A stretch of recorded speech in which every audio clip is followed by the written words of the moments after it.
Hey everyone! Today, we'll be looking at a super aggressive strategy that you can use to shut down the enemy jungler. If you're sick of your lanes dying to early ganks, why not just kill the enemy jungler before they can gank?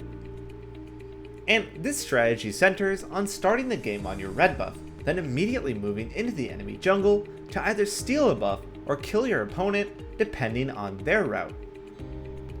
After that, you'll have a lead over the enemy jungler and really good information on them, allowing you to keep up the pressure and completely shut down their early game. So let's jump right into the action.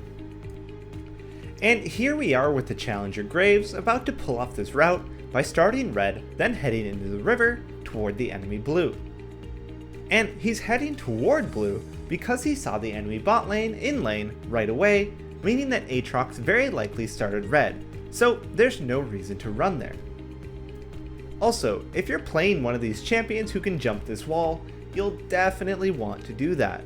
And the reason that you really want to hop this wall, if possible, is that, especially in higher elos, this ward has become an absolute staple at level 1.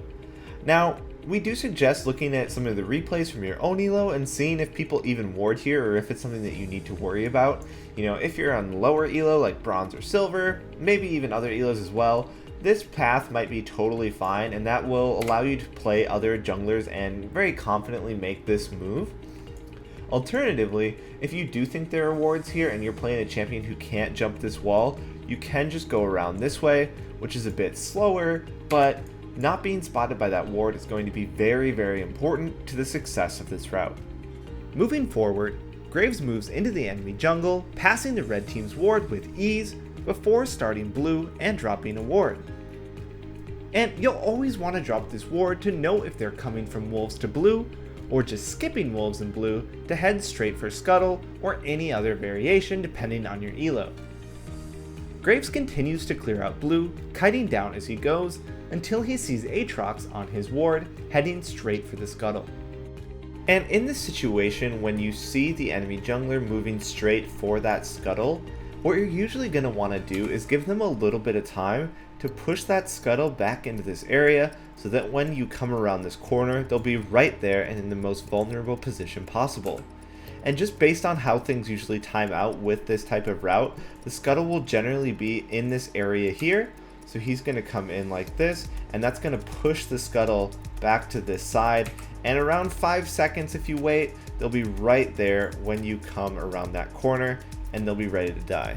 So Graves goes ahead and finishes blue, then stands waiting for a few seconds, and we can see that Aatrox is pushing the scuttle back toward the ramp. And this couple of seconds should be used to ping your team that a fight is about to happen, allowing them to rotate or just be aware. This is a big advantage that your team will know this is coming and theirs won't. With all that done, Graves goes in and is able to successfully bully Aatrox out of the river and secure the scuttle seconds later. After a bit more pressure, it's time to think about next steps.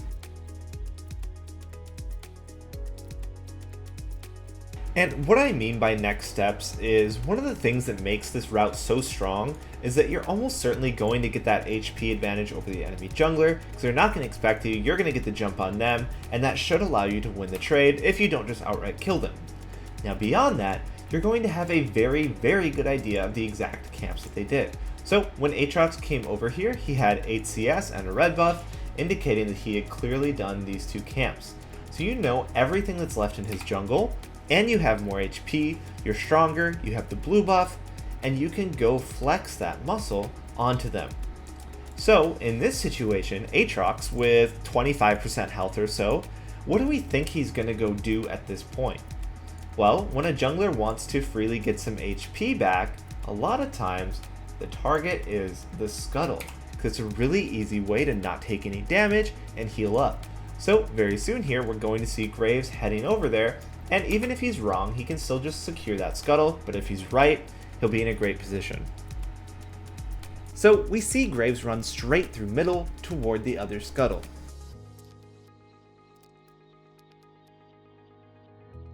Aatrox then makes the very questionable decision to go in and is punished.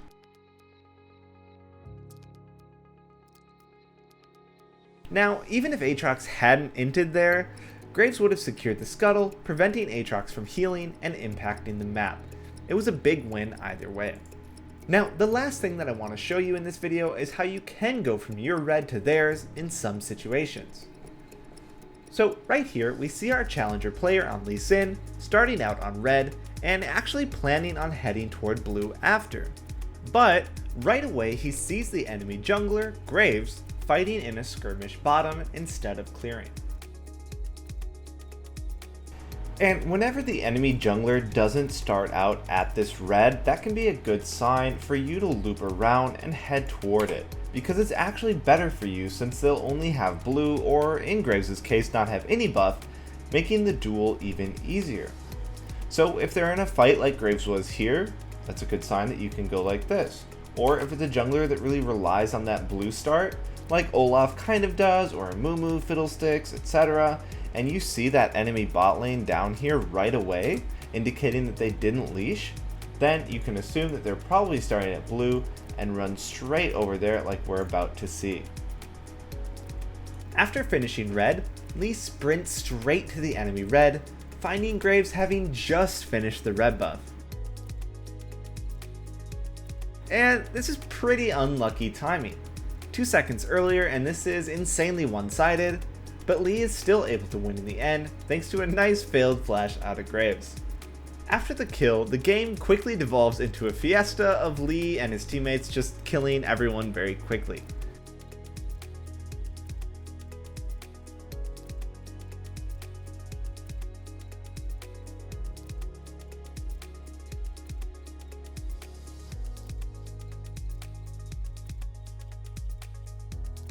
And this clip is just an example of how you can go red to red in the right situation, as well as how extreme early game pressure can lead to very bad decisions from the opposing team, even in Challenger. And one of the last things that I want to say is that this route obviously benefits from playing strong early junglers, but having a clear matchup advantage isn't necessarily a must because the enemy jungler will be lower on HP than you and you'll get the jump on them. So even if the matchup is even, you can still go for this. Alright, that's it for today. Thanks for watching, everyone.